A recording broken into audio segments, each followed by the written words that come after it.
My parents skipped my event for my brother's football game, then photos revealed it was my wedding. So, I invited my parents to something important. They chose my brother's football game instead. I did not tell them it was my wedding. Photos went online. Now my family is in chaos. Here is how it went down. I am Sam, 28, male, married now, good job, decent life. But if you ask my mom, she has only one kid worth talking about, and it is not me. My younger brother Mike, 22, male, was born and apparently became the son our whole house had to orbit. Mom, 52 now, turned into one of those parents who thinks their kids' football stats are the center of the universe. She was not like that before. I remember her being normal when I was little. School projects on the fridge, showing up at my science fair, stuff like that. Then Mike came along, and it was like I got erased from the family picture. It does not matter that I put myself through college, never asked them for a dime, and actually have a career now. When it comes to my mom, the only stories worth repeating start and end with Mike in whatever game he played last weekend. Dad, 53, never yelled at me or anything, but he never stood up to her either. He just sat there in the background while Mom hyped Mike up like he was a future NFL star. Grandpa Joe, Dad's dad, was the only one who would point out how messed up it was. He lives a few states over, about a 3-hour drive from my parents' place, but called every week, and he never hid the fact that he thought Mom was playing favorites. He said it straight to her face once during Christmas.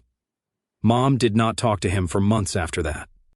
One thing that still stings: my grandparents set up a college fund for me. After a small house fire my junior year, Mom started calling it an emergency fund and said it got used for repairs. Years later, I learned the truth.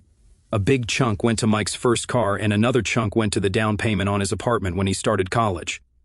I was working 2 jobs just to keep my own rent paid back then. People ask why I did not go no contact sooner. Truth is, I tried for years to win some kind of approval. I kept thinking if I hit enough milestones they would show up. It did not happen. Grandpa Joe was the only one who acted proud of me. When I graduated college, he mailed me a handwritten letter saying he wished he could have been there and slipped a $100 bill inside because every man deserves a cold drink after walking the stage. That is the kind of guy he is. I met my wife Nora in college. We started as friends, both working at the same library desk job. She knew about the family stuff early because she saw it firsthand. Freshman year, my parents visited campus once the whole year because Mike's team had an away game nearby. They did not even call me to meet up. I found out through Facebook pictures. Nora is the opposite of my family. Her parents show up to everything. Small stuff too. Like when she had a photography exhibit, her mom brought cookies for the whole class. Watching that was weird for me at first. Anyway, the story really starts last year after one dumb thing Mike did online. But to explain why it hit so hard, you have to understand the pattern. Mike has been good at football since middle school. I will not lie, he is talented. He got a scholarship to a decent college, but the way my parents acted, you would think he was already in the Hall of Fame. Mom has a whole room at home full of his jerseys, medals, framed action shots. Meanwhile, I put myself through school with no help. I got into tech, moved up slowly. When I bought my first car with my own money, Mom said, "Oh, that is nice." Then launched into how Mike's coach said he might break a record that season. It was like that every time. Grandpa once told me on the phone, "Stop trying to beat your brother at being their favorite. Build your own thing. One day they will notice what they missed." And at the time I thought he was just trying to make me feel better. Turns out he was predicting the future without knowing it. Because one night about a year ago, Mike posted something on Instagram that started a chain reaction none of us saw coming. It was a short video of him at some party, music blasting, him holding a drink, laughing with his teammates. The caption said, "Some of us chase real goals. Some of us just sit behind desks pretending to be important." Guess which one Mom brags about? Mom liked it. So did a few aunts. One cousin tagged me. That was the first time I felt something snap a little. Not anger exactly, just this feeling like, okay, they have made the scoreboard clear. I did not comment. I did not text him. But that post set up everything that happened after. Stuff that ended with Mike, my parents, and half the extended family looking real different at me than they used to. And it all started because they did not bother to ask what event I invited them to. By the next morning, a couple of my old classmates had tagged me under it with laughing emojis. Some wrote things like rough or dang brother, like they were watching a fight instead of my family calling me irrelevant. Mom commented, "So proud of you, champ," under Mike's post, which felt like extra salt on the wound. The post did not blow up outside our small circle, but it was enough. People I had not talked to in years saw it. A friend from high school messaged me, "Man, your brother is a tool." I just said yes, did not feel like saying more. The thing is, this was not new behavior for Mike. He has always been like this. If he was not rubbing in some football stat, It was the car Mom bought him at 17, or the apartment they helped him get near campus. He once told me at Thanksgiving that I should aim higher than being average, like he was giving me life advice while our parents nodded along. I did not respond online because honestly, what was I going to say? Actually, I have a good job. That just makes you look defensive. Instead, I focused on work. At the time, I was leading a small product team at a mid-sized tech company. We had been working on a tool for months, and around then we landed a deal with a regional client that meant a big bonus for the team and a title bump for me. It was not flashy like sports, but it was the kind of thing people in my field respected. I did not post about it publicly. I told Grandpa Joe over the phone. He was happy for me. He said, "Keep stacking wins. People notice even if they act blind." That same week, Mike sent me a private message on Instagram. "You could have been something if you tried harder. Do not blame Mom for backing a winner." Like he was too busy being successful to type properly. I stared at it for a minute, typed cool, and left it at that. He replied with a laughing emoji.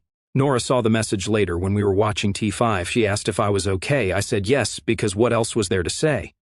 None of this was new. The next day, Grandpa Joe called me after one of my cousins told him about the post. He was angry in that quiet way he gets where he talks slow, like he is trying not to yell. He said, "Son, you do not have to clap back. Build your life. Let the scoreboard talk later." I told him about the promotion. He said he wished he lived closer so we could celebrate in person. Then he asked about Nora, how she was doing, if the wedding plans were moving along, because yes, by then Nora and I were already engaged. We had kept it low-key, no big announcements. When we finally picked a date, a Saturday in the fall at Nora's aunt's place, I texted my parents and Mike. "Hey, I've got an important event coming up this fall. Date is October 14th. Would love for you to be there. It is locked in. Cannot move it." Mom replied, "That is Mike's last regular season game before playoffs. We will be there supporting him." I did not correct her or add details. If they cared, they would ask. They did not. Nora asked if I wanted to tell them it was the wedding. I said no. If they cared, they would ask. Meanwhile, the Instagram post finally faded after a couple weeks. People moved on. Mike kept posting clips from games. Mom kept sharing them with captions like, "So proud of my boy." Grandpa Joe kept calling me every Sunday, asking about work, about Nora, about life. He never brought up the post again. He just said, "Tell me when the big day is. I will be there in my best suit. I have not worn it since your grandma's funeral, so it is about time it saw some good news." I gave him the date. He wrote it down on a calendar he keeps by the fridge. He said he would not miss it for the world. Meanwhile, my parents never asked, not once. And that is how October 14th stayed on their calendar as Mike's game day instead of Sam's wedding day. I guess to explain why the wedding day ended up the way it did, I should backtrack a bit to when I actually proposed to Nora. It was March last year. We went on this short weekend trip to a cabin 2 hours out of the city. Nothing fancy, just a quiet spot with hiking trails and a lake. I'd been carrying the ring around for 2 weeks, waiting for the right time. I am not great with big speeches, so I kept it simple. Saturday morning, we hiked up this trail that led to a lookout point over the water. It was not crowded that early. I pulled out the ring, managed to say something about wanting her with me in every chapter of my life, and that was it. My hands were shaking so bad I almost dropped the thing. She laughed, said yes immediately, hugged me so hard I lost my balance for a second. No audience, no cameras, just us and a couple birds somewhere in the trees. When we got back home, I called to say I had proposed. Mom said, "Oh, that is nice," and immediately pivoted to Mike's off-season tournament. Dad murmured, "Congratulations, son." That was the whole reaction. Nora did not say anything at the time, but later she asked if that was normal. I said yes. For the next few months, every time we saw my parents, Mom talked about Mike's training schedule, his stats, his chances for playoffs. Not a single question about our plans. Around summer, I found out something else that just cemented everything for me. One of my cousins mentioned that my parents had paid for Mike's new sports agent and some advanced training camp out of state. Big money stuff. I asked how Mike afforded all that, and the cousin said, "Oh, your folks helped. Did you not know?" No, I did not. Apparently, they used what little was left of that same emergency fund they dipped into years ago, the college fund that was supposed to help me with grad school before it ran out. I remember just sitting there for a while letting it sink in. It was not even about the money anymore. It was the pattern. Everything for Mike. Scraps for me, if that. I did not argue with them. I did not bring it up at all. I just told Nora, we are not waiting for them to be excited about our wedding. We are doing it our way. We picked October 14th because it was the only weekend the venue Nora's aunt owned was free in the fall. It was this big backyard with string lights, space for tables, a small dance floor, and a nice view of the hills behind it. perfect for what we wanted. Simple, private, nothing huge. We invited maybe 60 people, close friends, some of Nora's family, my Grandpa Joe, a few cousins I actually talked to. I told him I wanted him to walk me down the aisle since Mom and Dad could not be bothered. He went quiet for a second, then said he would be honored. Meanwhile, Mom kept posting on Facebook about Mike's upcoming game, sharing his highlight reels, talking about scouts possibly being there. Not one word about my event. Dad did not say anything either, he just stayed quiet like always. By September, everything for the wedding was set. Nora handled decorations with her aunt. I handled the guest list and food. My parents never once checked in. Mike sent me one text in late September. Hope your thing goes good. Mom said it is the same day as my game. Bad timing, laughing out loud. I did not reply. Looking back, that was the point where I stopped expecting anything from them at all. October 14th last year came fast. Nora and I stayed at her aunt's place the night before so we would not have to rush in the morning. She and her family had been amazing, helping with decorations, organizing chairs, setting up lights. By sunrise, the backyard looked perfect. It was not some huge ballroom wedding, but it felt right. String lights across the yard, tables lined with simple flowers, a rented arch for the ceremony, and a small setup for the DJ in the corner. The weather was cool but clear. People started arriving around noon. My college friends flew in from 3 different states. 2 cousins I had not seen in years drove 6 hours to be there. Everyone kept asking if my parents were coming. I told them no, they had other plans. Nobody pressed me on it right then. Grandpa Joe showed up in his old dark suit, looking sharp. He walked straight over, hugged me, and handed me a small box. Your grandma wanted this passed down, he said. Inside was her locket. She told me to give it to the one kid who showed up for others the way people showed up for him. I just nodded. I did not trust myself to talk. The ceremony started at 2. Grandpa Joe walked me to the arch while Nora's dad walked her. Our friend Amanda officiated. She's got the kind of voice that makes everything sound official, even though she mostly reads poetry at open mics. We kept the vows short. Neither of us wanted to drag it out. When Amanda said we were married, everyone cheered. Someone popped one of those confetti tubes and the DJ played a song Nora loved from college. We did photos right after.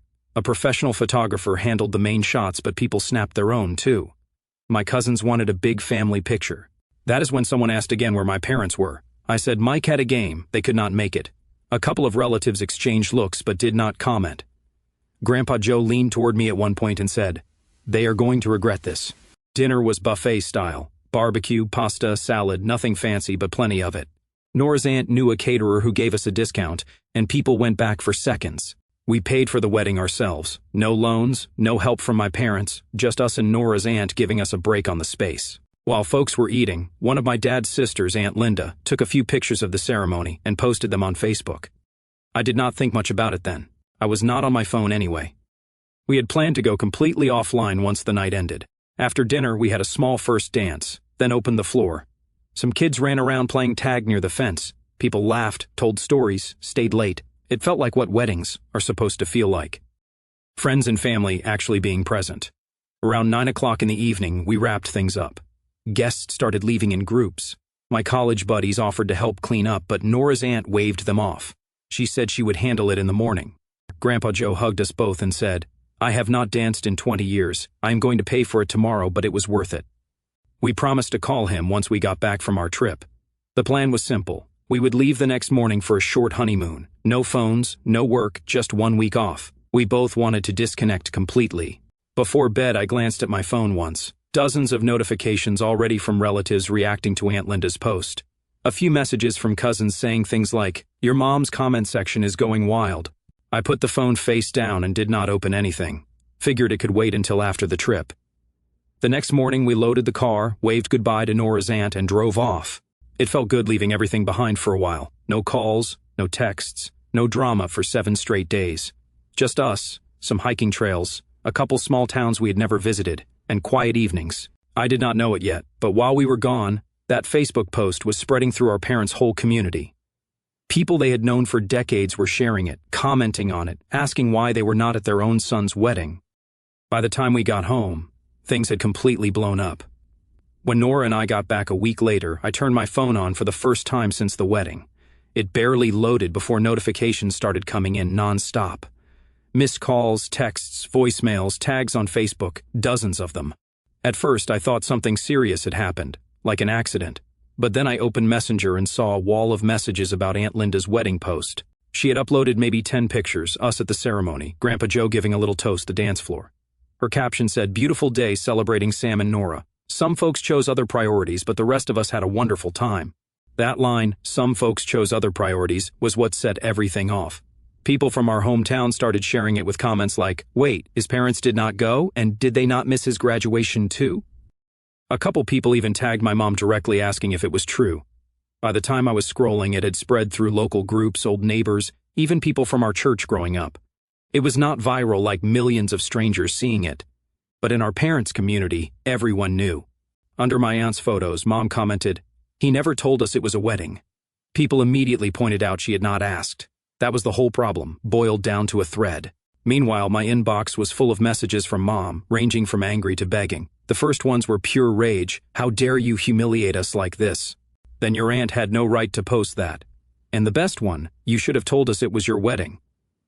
Like she was not the one ignoring my text for months. After a few hours, the tone switched. "Please call me. We need to talk. Then people will not stop messaging me. I cannot sleep." And finally, "This is tearing our family apart." Mike sent his own set of texts full of attitude, like always. "Real classy move, brother. Then you made Mom look bad on purpose." He even threw in, "You are pathetic for hiding your wedding like that. Like I was the villain here." I did not answer any of them. The real hit came from Grandpa Joe. While we were gone, he drove 3 hours to visit my parents in person. He sat them down in their own living room and told my dad he was ashamed of him for letting this happen. My cousin who lives nearby said Grandpa did not yell, but his words landed hard. He told Dad, "You have let that woman run this house into the ground while your son learned to stop expecting anything from you." According to my cousin, Dad just sat there pale like someone pulled the plug out of him. After Grandpa left, Dad called me. I let it go to voicemail because we were still unpacking. He left a message saying he was sorry, that he felt sick from missing the wedding, that he knew he failed as a father. He said he told Mom things were going to change or he was done. That surprised me. My dad has been quiet my whole life. Hearing he finally put his foot down felt strange. Mom kept messaging though. After the angry ones came the guilt trips. She wrote things like, "I am your mother. I deserve a chance to explain. Then you do not know how hard this has been on me." She even tried, "Your father is talking crazy, saying things he does not mean." By the end of the week, she was straight up begging, "Please do not cut us off. I will do anything to make this right." While all this was happening, Aunt Linda texted me saying, "I did not think my post would cause this much drama. I just wanted to celebrate you guys." I told her it was not her fault. On top of that, other relatives started calling me. A couple of Mom's sisters were mad at me for making her look bad. They said she was heartbroken, crying all day, embarrassed in front of her friends. I told them she embarrassed herself by skipping my wedding for a football game. Dad's side of the family mostly backed me. A few cousins even posted supportive comments under Aunt Linda's pictures. Stuff like, "Sam deserved better, and about time someone said it." The whole thing reached another level when Mike's big game, the one my parents chose instead, went badly. His team lost and he got benched in the second half after throwing 2 interceptions. They still slipped into the playoffs on a tiebreaker, but got bounced in the first round the following week. People online started joking about how he skipped his brother's wedding for that performance. Some of his own teammates commented laughing emojis under posts about it. Mike texted me again after that, furious. He said I would curse the season with my drama. I did not reply. By the end of the week, Dad texted again asking to meet in person. He said he wanted to talk man-to-man without Mom there first. I agreed, but only after telling Nora everything. She said she would back whatever decision I made, but did not want me letting them guilt me into anything. That is when I realized things were only getting messier before they got clearer. Dad picked the diner 2 towns over. He said he did not want anyone overhearing. When I got there, he was already sitting at a booth near the back. Coffee in front of him, no food. He looked older than I remembered, like the last couple of weeks had taken years off him. He did not waste time. As soon as I sat down, he said, "I owe you an apology." I did not say anything, I just waited. He looked at his coffee like he was scared of eye contact. "I should have been at your wedding. I should have been at a lot of things. Your graduations, your games, all of it. I let your mother run everything because I did not want fights in the house. I thought keeping the peace was the same thing as being a good dad. It was not." It was the most direct thing I had ever heard from him. He said he told Mom if she did not start fixing things with me, he was done. He had spent the last week on the couch after Grandpa Joe's visit because he could not even look at her without thinking about what Grandpa said. He said Grandpa told him he failed as both a son and a father. Then he said he wanted to start making things right, not just words, but actual changes. He said he wanted counseling, was going to pay back what he took from my college fund, even if it took years, and was not letting Mom's excuses run the show anymore. He did not write every check, but he let it happen, and he said as much. I told him I appreciated the apology, but this was not something a few checks and therapy sessions would magically fix. He nodded and said he knew. He said he was ready to prove it with actions. We sat there a while, not talking much. When the waitress came, he ordered pie for both of us, like that would make things less heavy. It did not, but I ate it anyway. 2 days later, Mom texted asking to meet too, this time with both of them. Nora came with me. I was not going to sit through whatever this was alone. We met at the same diner. Mom looked wrecked, puffy eyes, messy hair like she had not been sleeping. She started right in with, "You did not tell us it was your wedding. If you had, we would have been there." And I told her I invited them to an event, and she did not even ask what it was before saying Mike's game was more important. She tried saying it was a misunderstanding, that she assumed it was not major because I did not push. I said, "That is the problem. You never cared enough to ask?" She started crying, not quiet tears either, full-on sobbing into a napkin. The waitress kept glancing over. Mom said she thought she was supporting the child who needed it most, that Mike's career had a window of opportunity, and she wanted to give him every chance. I said she did not support him. She obsessed over him and forgot she had another kid. I told her about the college fund, the graduations, the birthdays she skipped, listed them out so she could not act like this was about one wedding. She kept saying she was sorry. I told her sorry did not erase years of choices. Dad stayed quiet, except to say he was starting counseling and she should come too. He said things were changing whether she liked it or not. By the end of the meal, I told them I was not cutting them off, but I was not pretending everything was fine either. I told them if they wanted a relationship, it was going to take time and actual effort. No more one-sided excuses. Mom nodded through tears. Dad just looked tired, but said he understood. The next day, Mike texted asking to meet man-to-man. We met at the park near my apartment. He showed up in his team hoodie, looking annoyed before we even started talking. He said he was under pressure from scouts, coaches, his whole season falling apart. He said the wedding thing blew up bigger than it should have. I told him it blew up because our parents spent years acting like I did not exist while he rubbed it in my face. He said he did not ask to be the favorite. I said yes, but you sure enjoyed it. He did not deny it. He just kicked at the gravel near his feet and said, "People hate me now because of this." I told him people hated what he represented, a family that put one kid on a throne and ignored the other. He asked if we were good. I said we were not enemies, but we were not brothers either. Not right now. He did not have anything to say to that. When I got home, Grandpa Joe called to check in. I told him about the talks. He said he was proud I kept my head and did not get dragged into another fight. "Stick to what you said and let time do the talking," he told me. 2 days later, my boss offered me a lead role on a new product line at work. Bigger responsibility, better pay. I accepted. For the first time in weeks, I felt like something in my life was moving forward while the rest of them were stuck dealing with the mess they made. By winter, things had settled down, at least on my side. Nora and I moved into a bigger apartment closer to work, and I started the new role leading the product team. The extra pay meant we could finally start saving for a house instead of just talking about it. Dad kept his word about the money. Every month, like clockwork, he sent a small transfer labeled college fund payback. Sometimes $20, sometimes $50. Not big amounts, but enough to show he was not just talking. He even wrote little notes like month 1 or getting there. It was not about the money anymore anyway. It was about him actually doing something for once. He also told me he started going to counseling. He said it was strange at first, but he was learning how to actually speak up instead of keeping the peace by staying silent. I did not push him for details, I just said I was glad he was doing it. Mom went with him a couple times, according to Dad. He said the counselor told her point blank she needed to stop living through Mike's life and actually look at the damage she caused. I do not know if she took it to heart. She did text me a few times saying she was sorry again, but I did not answer right away. When I finally did, I told her I was not interested in hearing more apologies. I wanted to see actual change. If she wanted a relationship, she had to stop acting like nothing happened and start proving things were different now. She said she understood. I was not sure if she really did, but at least the conversation stopped being about her crying and started being about what she was going to do moving forward. Mike stayed mostly quiet after that park conversation. He had a rough end to his season. First-round playoff exit, no scouts knocking with offers like he expected. He posted less online, too. Probably tired of people leaving comments about how he skipped my wedding and lost the game anyway. He texted once in December saying people still thought he was the villain of the family. I told him that was because he acted like one for years. He said that was not fair.